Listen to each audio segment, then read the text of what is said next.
Hello everyone, সবাই কেমন আছো? আজকে যে ভিডিওটা তোমাদের সাথে শেয়ার করব গতকালের ভিডিও। গতকাল ছিল শ্রাবণের প্রথম সোমবার, সেই পুজোর ভিডিও তোমাদের সাথে একটু শেয়ার করব। আর এখানে সোনামা বসে বসে আমার পুজো দেখছে। তো কত কিছু কারণবশত আমি কিন্তু ভিডিও এডিট করার একদমই সুযোগ হয়ে ওঠেনি, তাই ভাবলাম এডিট করতে বসে তোমাদের সাথে কিছু গল্প করি, সাথে দেখে নাও আমি কী করে পুজোটা করছি। সবাই সবার ভিডিও পোস্ট করা হয়ে গিয়েছে আর আমি অনেক লেটে পোস্ট করছি, কিছু করার নেই। একটু কারণ ছিল যেই কারণে আমি এডিট করে উঠতেও পারিনি ভিডিওগুলো। আর নিজেই ভিডিও করেছি, নিজেই সমস্ত কিছু হাতে করা, তো একটু সমস্যা হয়ে যায়। তো যাই হোক, রোজকার জীবনের সমস্ত কিছু কাজ থেকেই থাকে। আজকের দিনটাতে ভীষণভাবে আমি মিস করছিলাম আমার বোনিকে, কারণ এই শিব পুজো বা যে কোনো পুজো অনুষ্ঠানে আমার বোনিকে ভীষণভাবে মিস করি। ও এখন নেই, 1 মাস মতো হলো বোনিকে আমি দেখিও নি, বাইরে ট্রেনিংয়ে গিয়েছে।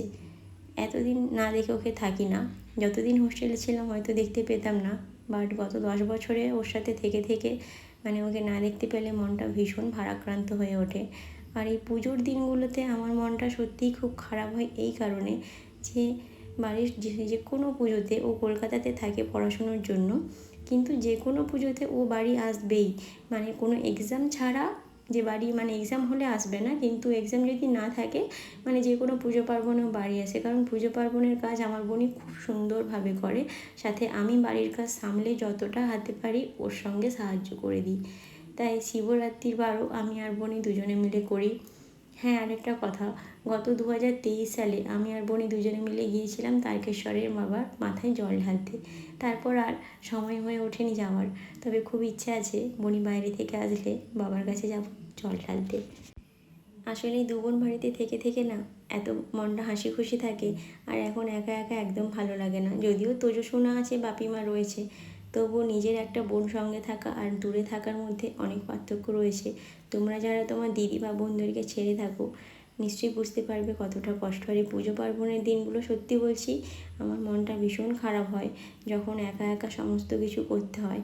আর সত্যি মাঝে মাঝে চোখ দিয়ে জলও পড়ে যায়। এখন তোমাদের সাথে কথা বলছি, এখন আমার খুব কষ্ট হচ্ছে আমার বোনির জন্য, কারণ আমি ওকে ভীষণ ভালোবাসি।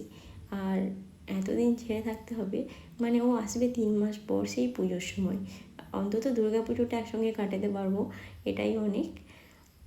তো পুজোর দিনগুলো আমার বোনিকে ভীষণভাবে মিস করি। তোমরা অনেক মানে সবাই পুজো করেছো বাড়িতে, আর আমি শুধু পোস্ট করেছি ছবিগুলো। আজকে তোমাদের সাথে পুরো ভিডিওটা শেয়ার করলাম। অবশ্যই জানিও কিন্তু আমার পুজো পুরোটা কেমন লাগলো তোমাদের।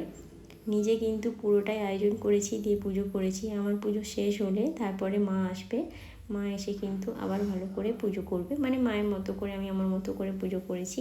আমি অভিষেক করে নিয়েছি, আর মা সেটা করবে না। মা শুধু এখানে এসে এবার ভালো করে ফুল দিয়ে বেল পাতা সমস্ত কিছু দিয়ে মা মায়ের মতো করে পুজোটা করবে। আমার ভিডিও কে কোথা থেকে দেখছো একটু কমেন্ট করে জানিও। আর ভালো লাগলে একটা ফলো করে দিও, ইউটিউব থেকে দেখলে সাবস্ক্রাইব করে দিও। চলো, ভালো থেকো।